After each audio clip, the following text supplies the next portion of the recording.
Union के राष्ट्रीय अध्यक्ष ने किसानों की समस्याएं सुनी। जनपद फिरोजाबाद के सिरसागंज नगर में बुधवार की सुबह भारतीय किसान यूनियन के राष्ट्रीय अध्यक्ष ठाकुर भानु प्रताप सिंह अपने काफिले के साथ भारतीय किसान यूनियन के जिलाध्यक्ष युवा मोर्चा धीरेन्द्र यादव के आवास पर पहुंचे, जहां पर जिलाध्यक्ष ने उनका फूलमाला से स्वागत किया। साथ ही उन्होंने किसान भाइयों को कोरोना संक्रमण के समय में हो रही परेशानियों को भी जाना। राष्ट्रीय अध्यक्ष भानु प्रताप सिंह ने प्रेस वार्ता कर सरकार पर हमला करते हुए कहा कि किसानों को उनकी फसलों के सही दाम नहीं मिले हैं और कहा कि राजनेता और उद्योगपति आजाद हो गए और बोले कि किसान पहले अंग्रेजों के गुलाम थे, अब भारत के राजनेताओं के गुलाम है। और कहा कि लॉकडाउन समाप्त होने के बाद दिल्ली के रामलीला मैदान में किसान एवं मजदूरों की महासभा की जाएगी। और साथ ही उन्होंने केंद्र सरकार से मांग करते हुए किसान आयोग के गठन की मांग की।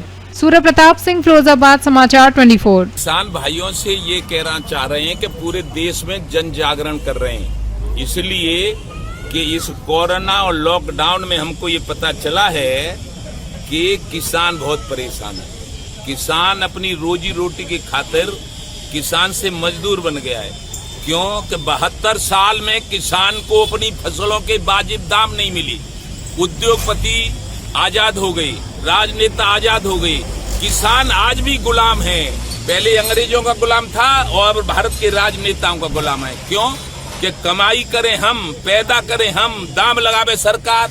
सरकार को क्या पता है कि कितनी लागत लगी गेहूं में, कितनी लागत लगी गन्ना में, कितनी लागत लगी मूंगफली में, कितनी लागत लगी सब्जी में।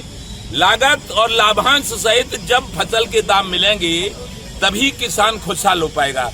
इसलिए हम जन जागरण कर रहे हैं और सरकार से मांग कर रहे हैं, केंद्र सरकार से किसान आयोग का गठन करो। किसान आयोग में किसान रहेंगे, राजनेता एक भी नहीं रहेगा। किसान आयोग ही फसलों के दाम तय करेगा। 60 साल पूरी होने के बाद 10,000 रुपया जीवन यापन भत्ता केंद्र सरकार को देना होगा। यदि किसान कहीं दुर्घटना में मरता है तो 1 करोड़ रुपया मुआवजा। यदि पुलिस का भाई हमारा कोई कहीं शहीद होता है तो 2 करोड़। और सेना, जल सेना, थल सेना, वायुसेना, बॉर्डर सिक्योरिटी फोर्स, जितने दल हमें आजाद रखते हैं और अपनी जान की बाजी लगाकर देश को स्वतंत्र रखते हैं, वो शहीद हो जाएं। जैसे चीन ने मार दिए 20 लोग, तो वो शहीद हो जाएं तो 5 करोड़ रुपया केंद्र सरकार को देना चाहिए। इन सारी मांगों को लेकर जन जागरण कर रहे हैं। लॉकडाउन खत्म होते ही दिल्ली के रामलीला मैदान में 72 साल बाद किसान और मजदूरों का एक महाभारत होगा। भानु प्रताप सिंह उसमें भारतीय किसान भानु का राष्ट्रीय अध्यक्ष अर्जुन की भूमिका में रहेगा। हम जीतेंगे। क्यों कि सत्यमेव जयते। हमारी मांगे सब सत्य हैं और झूठ और बेईमान करने वाले राजनेताओं को अब राजनीति में हम नहीं छोड़ेंगे। हमारा इरादा है, पक्का इरादा। किसानों ने ललकारा है, हिंदुस्तान हमारा है। किसानों ने ललकारा है, हिंदुस्तान हमारा है। जो किसान की बात करेगा वही देश पर राज करेगा। आपका